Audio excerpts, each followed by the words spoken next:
Hello guys, in this video I am going to show you how to apply filters to narrow down your search on the Agoda application. But first I just want to mention, don't forget to subscribe to my channel because at 10,000 subscribers I am going to show you my whole YouTube revenue statistics and growth strategy, how to make money online. So let's jump into it. First of all, open the application on your phone. After that, you should tap on the home button down below and select either hotel, flight, homes, apps and so on.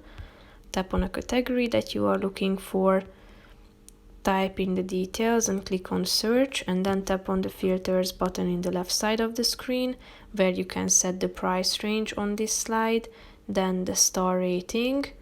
The guest review score can be set to, as well as the neighborhood. Then the bedroom, the room offer, payment option can be selected, location rating, the property type,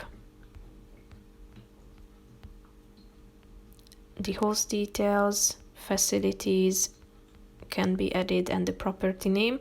If you are done, click on the See Properties button down below and you will be able to browse among the results. So that's pretty much it for this video, guys. See you in the next one. Bye bye.